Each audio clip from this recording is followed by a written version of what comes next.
ನಮಸ್ಕಾರ friends, cut ಕಥೆಗಳು ಚಾನಲ್ಗೆ ಸ್ವಾಗತಂ ಸುಸ್ವಾಗತಂ. ಇಂಡಿಯಾದಲ್ಲೇ first robotic cinema Hollywood. First movie to shot in underwater is ಒಂದು ಮುತ್ತಿನ ಕತೆ.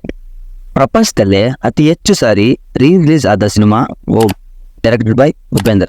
ಈ ಟೈಮಲ್ಲಿ 25 or 50 ಡೇಸ್ ಸಿನಿಮಾ ಹೋದ್ರೆ ಅದೇ ದೊಡ್ಡ ರೆಕಾರ್ಡ್. ಆದರೆ ಸ್ಟ್ರೈಟ್ ಆಗಿ 1 year ಮಲ್ಟಿಪ್ಲೆಕ್ಸ್ ಅಲ್ಲಿ ಓಡಿದ ಸಿನಿಮಾ ಒಂದು ವಿಲನ. ಈ ರೆಕಾರ್ಡ್ ಕನ್ನಡದಲ್ಲಿ ಮಾತ್ರ ಇರೋದು. ಈ ಥರ ಬಹಳ ಅಚೀವ್ಮೆಂಟ್ ಯಾವಾಗಲೂ ಮಾಡಿದ್ದಾರೆ ನಮ್ಮ. ಇದನ್ನು ಒಂದು ಕಡೆ ಆದರೆ ಇವಾಗ ಪರಿಸ್ಥಿತಿ ಹೇಗಾಗಿದೆ ಅಂದರೆ 2024 ಏಪ್ರಿಲಿಂದ ಜೂನ್ವರೆಗೂ 40 ರಿಂದ 45 ಸಿನಿಮಾ ರಿಲೀಸ್ ಆಗಿದೆ. ಈ ಇಷ್ಟು ಸಿನಿಮಾಗಳಲ್ಲಿ ಒಂದು ಕೂಡ ಸ್ಟೇಟಸ್ ತಗೊಂಡಿಲ್ಲ. ಇನ್ನು 2024 100+ ಸಿನಿಮಾಸ್ ರಿಲೀಸ್ ಆಗಿದೆ. ಅದರಲ್ಲಿ ಎಷ್ಟು ಹಿಟ್ ಆಗಿದೆ ಗೊತ್ತಾ? ಬ್ಲಿಂಕ್. ಸ್ಯಾಡ್ಲಿ ಅದು ಕೂಡ OTT-ನಲ್ಲಿ. ಈ ಸಿನಿಮಾ ಥಿಯೇಟರ್ ಕಲೆಕ್ಷನ್ ಬಂದು 50 ಲಕ್ಷ. ಕೋಟಿ, ಒಂದು ಸರಳ ಪ್ರೇಮ ಕತೆ, ಉಪಾಧ್ಯಕ್ಷ, ಶಾಕಾಹಾರಿ, ಈ ಥರದ್ದು ಇನ್ನೊಂದು 2-3 ಸಿನಿಮಾ ಮಾತ್ರ ಇರೋದು.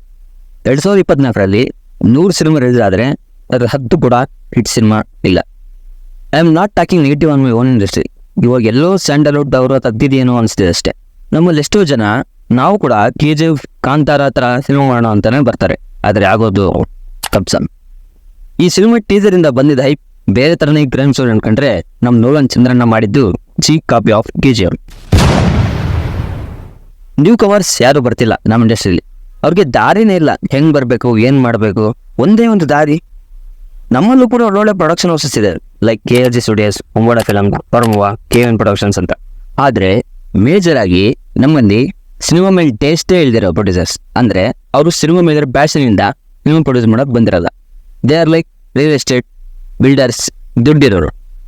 ಅವ್ರ ಹತ್ರ ಟೇಸ್ಟ್ ಇರಲ್ಲ. ಯಾವುದಾದ್ರೂ ಒಂದು ಸಿನಿಮಾ ತೆಗೆದ್ಬಿಟ್ಟು ಹೋಗೋಣ ತಾಟಾನೇ ಬರ್ತಾ ಇದ್ದಾರೆ. ಅವರು ಕೂಡ ಒಂದು ದೊಡ್ಡ ರೀಸನ್ ಈ ಹೈಲೋಡ್ಗೆ. ಸೇಮ್ ಒಂದೇ ಥರದ ರಿಪೀಟೆಡ್ ಸಿನಿಮಾ ನೋಡಿ ನೋಡಿ ಕನ್ನಡ ಆಡಿಯನ್ಸ್ಗೆ ಆಲ್ರೆಡಿ ಬೇಜಾರಾಗುತ್ತೆ. ಅದರಲ್ಲಿ ಮೇನ್ ಥಿಂಗೇ song. Apart from KGF 1, KGF 2, Vikrant Rona, ಸಪ್ತಸಾಗರದ ಆಸೆಯಲ್ಲೋ, ಕಾಂತಾರ, ಇವು ಬಿಟ್ಟು ನೀವು ಕೇಳಿರೋ ಒಂದು ಸಾಂಗ್ ಹೇಳಿ ನೋಡೋಣ. ಸ್ಯಾಂಡಲ್ವುಡ್ ಇಂದ ವೈರಲ್ ಆದ ಒಂದು ಕನ್ನಡ ಸಾಂಗ್.